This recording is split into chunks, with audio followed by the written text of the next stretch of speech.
As for Barack Obama, the senator from Illinois was not stood up by his campaign buddy, former President Bill Clinton, who joined Obama and extolled his virtues last night in Kissimmee, Florida.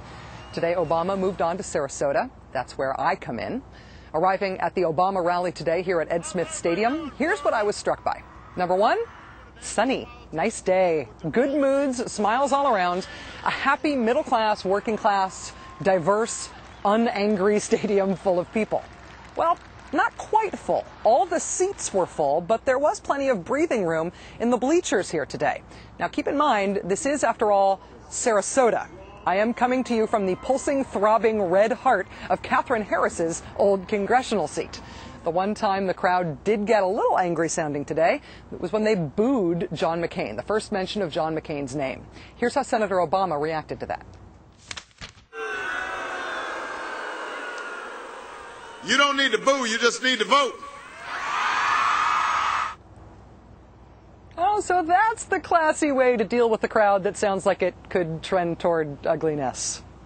So without passing judgment on what might or might not happen on Tuesday, I will say that Barack Obama is having a better day than John McCain. I had the opportunity to sit down with Senator Obama after his Sarasota rally today. Here is the first part of our interview.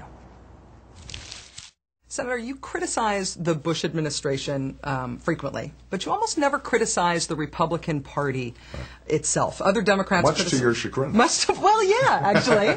I mean, other Democrats, you will hear them talk about the GOP as the party that's been wrong on all the big stuff, creating Social Security, civil rights, the war in Iraq. But you don't really do that. Do you think there is a stark difference between the parties? Well, I do think there's a difference between the parties, but here's my belief, that I'm talking to voters. And I think there are a lot of Republican voters out there, self-identified, who actually think that what the Bush administration has done has been damaging to the country. And what I'm interested in is, how do we build a working majority for change? And if I start off with the premise that it's only self-identified Democrats who I'm speaking to, then I'm not going to get to where we need to go. If I can describe it as not a blanket indictment of the Republican Party, but instead describe it as the Republican Party having been kidnapped by a incompetent, highly ideological subset of the Republican Party, then that means that I can still reach out to a whole bunch of Republican moderates who I think are hungry for change as well. Now, they do not see you the same way. When they talk, when John McCain calls you a socialist, this redistribute the wealth idea, he calls you soft on national security. Yes. That's not just an anti-Barack Obama script. That is, he's reading from an anti-Democrat and specifically an anti-liberal script. Absolutely. And so you have the opportunity to say, John McCain, George Bush, you're wrong. You also have the opportunity to say conservatism has been bad for America. But you haven't gone there either. Yeah, I tell you what, though, Rachel, you notice I think we're winning right now. So maybe I'm doing something right. I know you've been bruising, cruising for a bruising for a while here, looking for a fight out there. But I just think people are tired of that kind of back and forth, tit for tat, ideological approach to the problems. Now, there is no doubt that there is a set of premises in the reigning Republican ideology that I just think are wrong. This whole notion, and it's been captured by this back and forth about whether I'm a redistributor, I think is a great example. The notion that the progressive income tax, which was instituted by Teddy Roosevelt, supposedly John McCain's hero, is somehow un-American, I think is an example of how people have gone way off track. The Republican Party has gone so right when it comes to how we think about our obligations to each other, how we pay for things, and as a consequence, because most people think it's pretty important to pay for roads and bridges and schools, what we've ended up doing is tax cuts, no spending cuts, huge national debt. There's a core hypocrisy to how they have governed over the last several years that I think has to be reversed. And so we're going to challenge those things. The important thing, though, is I just want to make sure that I'm leaving the door open to people who say to themselves, well, I'm a member of the Republican Party, and I remember people like, Chuck Percy in Illinois, or Abraham Lincoln of Illinois, pretty good Republican, that there are some core values that historically have been important to the Republican Party, but just have not been observed over the last several years. There may be some policy fights ahead, particularly on responding to the economic crisis, that will have both a practical and an ideological component. If we are looking at economic stimulus, is there a possibility that you could see in your first term, if you are elected, that we'd need an economic stimulus program that felt to Americans a little bit like a public works program, a little bit like an FDR-style infrastructure building program? Well, I've actually talked about this, and I haven't been hiding the ball on this. I think we have to rebuild our infrastructure. I mean, you look at what China's doing right now. Their trains are faster than us. Their ports are better than us. They are preparing for a very competitive 21st century economy, and we're not.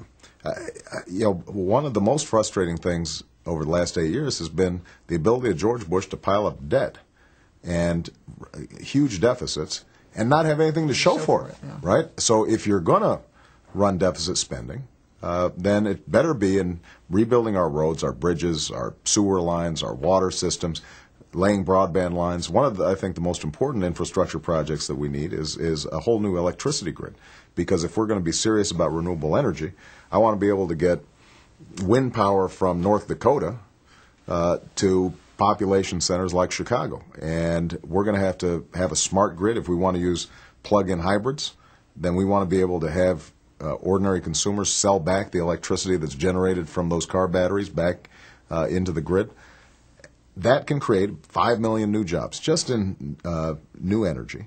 But it's huge projects that, generally speaking, you're not going to have private enterprise want to take all those risks in. We're going to have to be involved in that process. Also an issue on something like the electrical grid, that's an issue of American resilience, even against the threat of terrorism. A lot of times when you look at counterterrorism officials, the things that they game out are an Al-Qaeda attack on the electrical grid. That's exactly right. At this point, a snowstorm is an attack on our electrical grid. That's exactly right. Are there Homeland Security vulnerabilities that you think are fixable in ways that would also be good for the economy? Well, you mentioned one. The electricity grid, I think, is important. I think that chemical plant security is another, where the chemical industry has been resistant to mandates when it comes to hardening their sites. But you know what? If you've got a chemical plant that threatens 100,000 or 1 million people in New Jersey, we better have some say in terms of how serious they are about guarding that facility. Why hasn't that been fixed already? Well, I think it is a classic example of special interest lobbying. There has been resistance from the chemical industry, and it is this, again, an ideological predisposition that says regulation's always bad, so stay out of the marketplace. Well, look, I am a strong believer in the free market. I am a strong believer in capitalism, but I'm also a strong believer that there are certain common goods, our air, our water, making sure that people are safe, that require us to have some regulation. Now, it has to be well designed, but the financial system is a classic example of a deregulation philosophy run amok.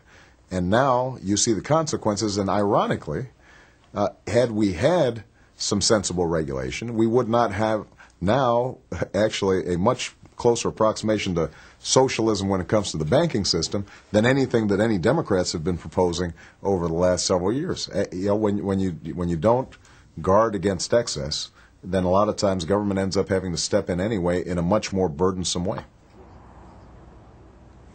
Still ahead, part 2 of my interview with Barack Obama. We will turn to the thorny issue of Afghanistan. The most important thing we're going to have to do with respect to Afghanistan is actually deal with Pakistan. We've got to say to the Pakistani people, we're not just going to fund a dictator in order for us to feel comfortable with who we're dealing with.